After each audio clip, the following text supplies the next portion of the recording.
Hi friends, welcome to share and vlog.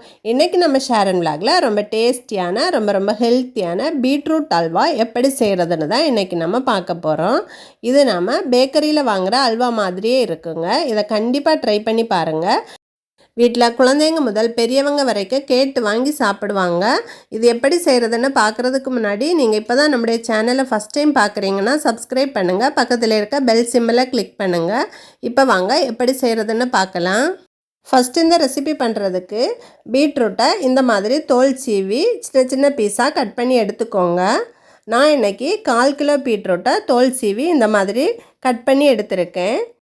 கப்பில் அளந்து எடுத்தோன்னா 2 கப் அளவு இருக்கும். இப்போ இதை மிக்ஸி ஜாரில் சேர்த்துக்கலாம். சேர்த்துட்டு தண்ணி ஊற்றாமல் கரகரன்னு ஒரு தடவை அரைச்சிடுங்க. அதுக்கப்புறமா 1 கப் அளவு தண்ணி ஊற்றி இதை நல்லா ஃபைன் பேஸ்ட்டாக அரைச்சிடுங்க. ரொம்ப தண்ணி சேர்த்துடக்கூடாது. ரொம்ப தண்ணி ஆயிடுச்சுன்னா நல்லா நமக்கு அரைப்படாது. இந்த மாதிரி அரைச்சி எடுத்துக்கோங்க. இப்போ இதை ஒரு வடிகட்டி வச்சு வடிகட்டி எடுத்துக்கோங்க. இதில் உள்ள சக்கை நமக்கு தேவைப்படாது. ஜூஸ் மட்டும்தான் நமக்கு வேணும். இது போல் நல்லா அழுத்தி விட்டு வடிகட்டுங்க. அப்போ தான் நமக்கு அதில் இருக்க ஜூஸ் எல்லாம் நமக்கு கிடைக்கும். இப்போ இதில் இன்னும் 1 கப்பு தண்ணி ஊற்றிக்கலாம். இப்போ இதில் உள்ள ஜூஸ் மொத்தமாக நமக்கு கிடைச்சிடும். அவ்வளோதாங்க, நமக்கு ஜூஸ் ரெடி ஆயிடுச்சு. அடுத்ததாக நாம் எதில் அல்வா செய்து செட் பண்ண போகிறோமோ அந்த ட்ரே எடுத்துக்கோங்க. நீங்கள் ட்ரேக்கு பதிலாக பிளேட் கூட எடுத்துக்கலாம்.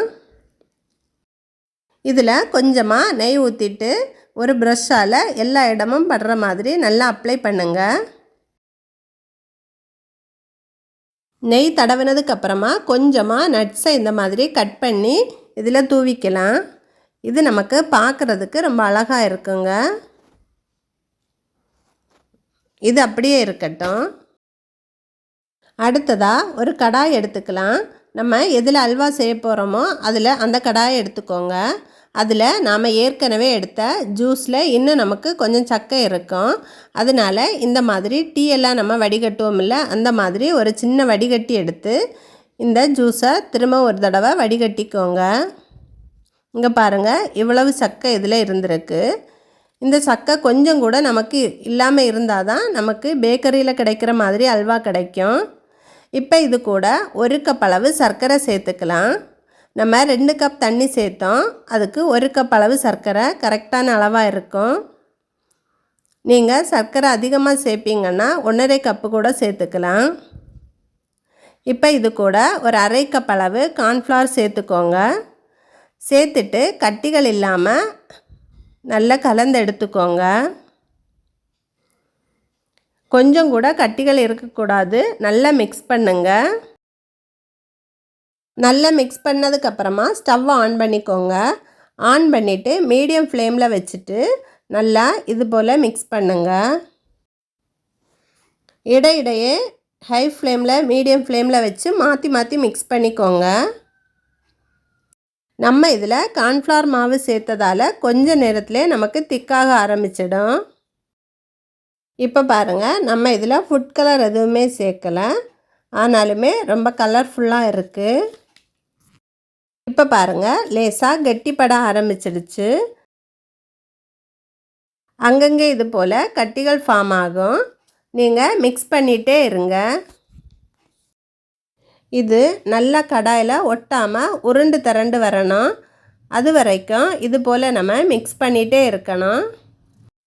இப்போ இது கூட 1/4 டீஸ்பூன் ஏலக்காய் பவுடர் சேர்த்துக்கலாம்.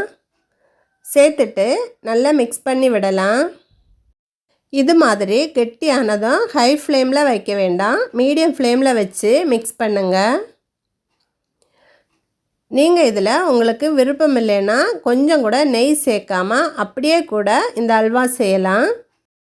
இப்போ இதில் 1 ஸ்பூன் நெய் சேர்த்துக்கோங்க. பொதுவாகவே அல்வாவில் நாம் எந்த அளவுக்கு நெய் சேர்க்குறோமோ அந்த அளவுக்கு அல்வாவோட டேஸ்ட்டு ரொம்ப நல்லா இருக்கும், வாசனையும் நல்லா இருக்கும். நான் மொத்தமாக இந்த அல்வாவில் 2 ஸ்பூன் அளவு நெய் சேர்த்துருக்கேன். நீங்கள் விரும்புனீங்கன்னா இன்னும் கூட 2 ஸ்பூன் நெய் சேர்த்துக்கலாம். நெய் சேர்த்துட்டு இந்த மாதிரி நல்லா மிக்ஸ் பண்ணி விடுங்க. நாம் சேர்த்த நெய்யை அல்வா நல்லா உறிஞ்சிடுச்சு. இப்போ இது கூட கொஞ்சமாக நறுக்கின நட்ஸு சேர்த்துக்கலாம். நான் கொஞ்சமாக பாதாமும் முந்திரியும் பொடியாக நறுக்கி இதில் சேர்த்துருக்கேன். சேர்த்துட்டு இதை நல்லா மிக்ஸ் பண்ணி விடலாம். இப்போ பாருங்கள், அல்வா நமக்கு கடாயில் ஒட்டாமல் உருண்டு திரண்டு வந்திருக்கு. நாம் சேர்த்த நெய்யெல்லாம் வெளியில் வருது. இதுதான் நமக்கு அல்வாவோட கரெக்டான கன்சிஸ்டன்சி. இப்போ நம்ம ஸ்டவ்வை ஆஃப் பண்ணிவிட்டு இந்த ஸ்டேஜில் நாம் ரெடி பண்ணி வச்சுருக்கிற ட்ரேயில் இதை சேர்த்துக்கலாம். நீங்கள் அல்வா சூடாக சாப்பிடுவீங்கன்னா இப்படியே கூட சாப்பிடலாம். இப்போ நாம் ரெடி பண்ணி வச்சுருக்கிற ட்ரேயில் நம்ம அல்வாவை மாற்றிக்கலாம்.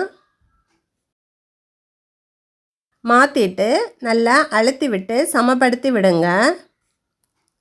இந்த அல்வா நமக்கு 1 வாரம் வரைக்கும் கெட்டு போகாமல் இருக்கும். ஃப்ரிட்ஜில் வச்சிங்கன்னா 2 வாரம் வரைக்கும் வச்சு சாப்பிடலாம். ஆனால் கெட்டியான பதம் வர்றதுக்கு முன்னாடியே நீங்கள் இறக்குனீங்கன்னா கெட்டு போக வாய்ப்பு இருக்குது. இதை அப்படியே 2 மணி நேரத்துக்கு விட்டுறலாம். நல்லா செட் ஆகட்டும். இப்போ நமக்கு 2 மணி நேரம் ஆயிடுச்சு.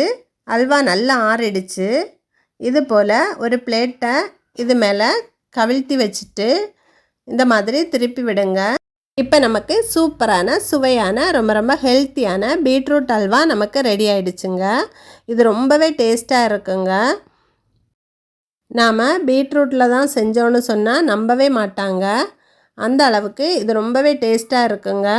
பீட்ரூட்டு பிடிக்காத குழந்தைகளுக்கும் நீங்கள் இந்த மாதிரி செஞ்சு கொடுக்கலாம். கேட்டு வாங்கி சாப்பிடுவாங்க. அதே மாதிரி நம்ம ஃபுட் கலர் எதுவுமே சேர்க்கலை. அதனால் ரொம்பவே ஹெல்த்தியாக இருக்குங்க. நீங்கள் இதை உங்களுக்கு பிடிச்ச ஷேப்பில் கட் பண்ணிக்கோங்க. நான் இந்த மாதிரி கட் பண்ணிக்கிட்டேன். இதை பாருங்கள், பார்க்குறதுக்கே எவ்வளோ சூப்பராக இருக்குது பாருங்கள். டேஸ்ட்டும் ரொம்ப நல்லா இருக்குங்க. இன்றைக்கே நீங்கள் ட்ரை பண்ணி பாருங்கள். இந்த வீடியோ உங்களுக்கு பிடிச்சிருந்துச்சுன்னா இந்த வீடியோக்கு ஒரு லைக் கொடுங்க. உங்கள் ஃப்ரெண்ட்ஸுக்கு ஷேர் பண்ணுங்கள். செஞ்சு பார்த்துட்டு எப்படி இருந்துச்சுன்னு கமெண்ட் பண்ண மறக்காதீங்க. தேங்க்யூ.